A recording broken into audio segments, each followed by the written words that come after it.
Hi every one, welcome to my channel. நான் உங்கள் ராகுல்.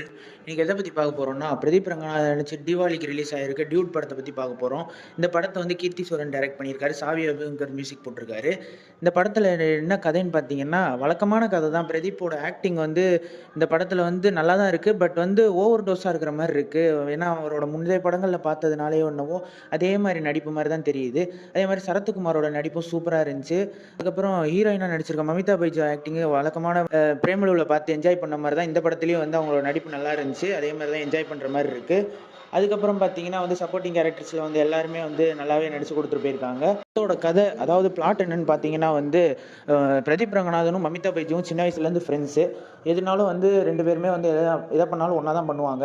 அந்த மாதிரி வந்து ஒரு நாள் ஃபீலிங்ஸ் ஏற்பட்டு மமிதா பைஜு வந்து பிரதீப்புக்கு வந்து ப்ரப்போஸ் பண்ணிடுவாங்க. பிரதீப் வந்து அக்செப்ட் பண்ண மாட்டார். அதுக்கப்புறம் பிரதீப்புக்கு லவ் பண்ணும்போது, பிரதீப்புக்கு லவ் அவங்க மேலே வரும்போது மமிதா பைஜு இருக்க மாட்டாங்க.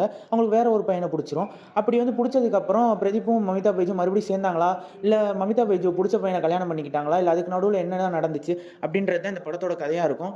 சில ட்விஸ்டெல்லாம் இருக்குது படத்தில், அதெல்லாம் வந்து ப்ரெடிக்ட் பண்ணுற மாதிரி தான் இருந்துச்சு. ஆனால் காமெடி வந்து எல்லா இடத்துலையும் ஒர்க் அவுட் ஆயிருந்துச்சு. ஏன்னா ஃபேமிலி ஆடியன்ஸ் நிறைய பேர் வந்து பார்த்து என்ஜாய் பண்ணிட்டு இருந்தாங்க. அவ்வளோ சூப்பராக இருந்துச்சு. ஜோக்கெல்லாம் அங்கங்கே ஒர்க் அவுட் ஆயிருந்துச்சு. அதுவே ஓவர் டோஸ் ஆகக்கூடாதுன்னு வந்து படத்தை எந்த அளவுக்கு எந்த மீட்டரில் முடிக்கணுமோ அந்த மீட்டரில் முடிச்சிருந்தாங்க. எடிட்டிங் ஒர்க்காக இருக்கட்டும், பேக்ரவுண்ட் ஸ்கோராக இருக்கட்டும் சூப்பராக இருந்துச்சு. பேக்ரவுண்ட் ஸ்கோர் இப்போ தான் ஃபஸ்ட் டைம் தமிழில் வந்து சாய் அபியங்கர் இன்ட்ரடியூஸ் ஆயிருக்காரு. பிஜிஎம்லாம் சூப்பராகவே போட்டிருக்காரு.